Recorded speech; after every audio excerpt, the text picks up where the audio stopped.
Pula? Huwag maingay agam. Ayan, gandang gabi. Nagbabalot na po tayo ng suman. Ayan, binabalot na po natin.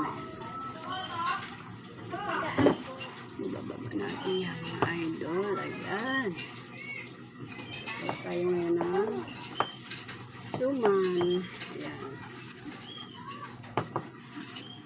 Mamaya po gagawin na namin ito. Ilalagay na namin ito sa kahoy para makatipid tayo sa gas. Kasi ang gusto sa kahoy ito, sa kalan. Pagka nilota natin ito sa kalan. Ayan. Ayan, ganito lang po ang pagbalot.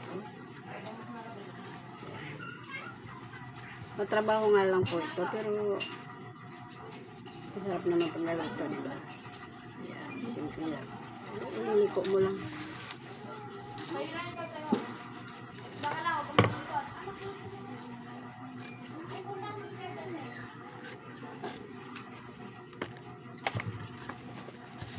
So, matagal na po ako naman hindi nakagawa nito. So, ngayon lang po ulit. Pinupulis ko sa damit mo. Sasabik naman yung mga anak ko na kumain ito. Kaya gumawa po ulit tayo ngayon. Ayan.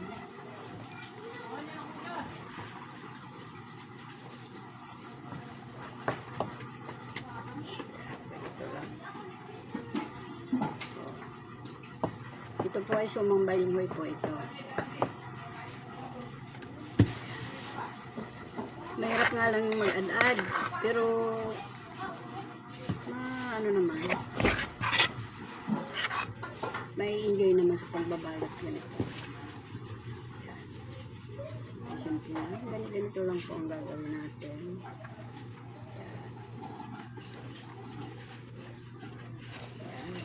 Liliko-liko lang natin yan, puti natin. Ayan, diba? Kabila ang dulo. So, nak magputol, alam mo yung may mga pira-piraso dyan na maiksi. Ayun, mahaba na rin pala ang tali.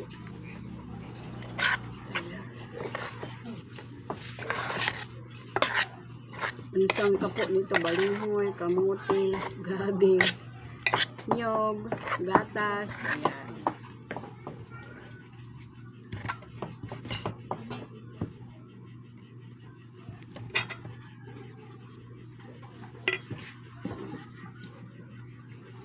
Ito lang ang ating paggawa nito.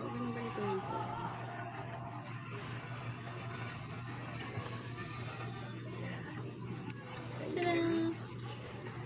Kami dalawa ng anak kong babae nagbabalot. So, yung darling ko naman ang kumuha ng dahon.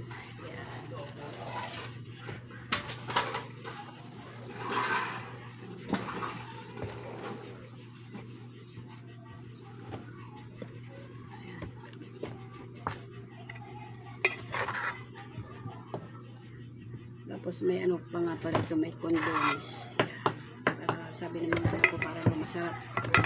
Masarap pa niya mama pagka ano, may condense. Ayan. Nilagyan po natin ito ng condense. So, marami na pong ingredients to.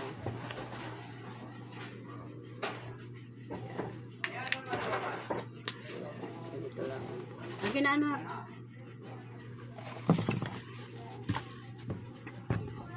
Dami-dami din pala to, oh. Madami pa ba yan, nak? Na dahon, ano-anoin mo na.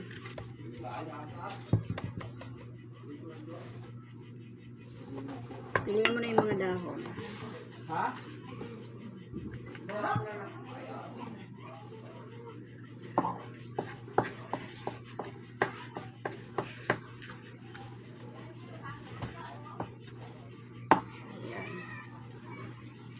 Yung sa dulo. Ano lang po to, kabilang dulo lang ang ano. Akin na, bibi. Ayan, dahon. Inano ko na to. Tinabas-tabas ko na. So, binupitan natin na sa dulo para pantay yung mga dahon. Natutunan ko lang paggawa nito sa lola ko, sa nanay ko. Ayan. Maliit pa kasi ako. Oh, ilan na? Yan, hanggang dito na lamang po ang ating videos for today. Thank you for watching po. Bye-bye.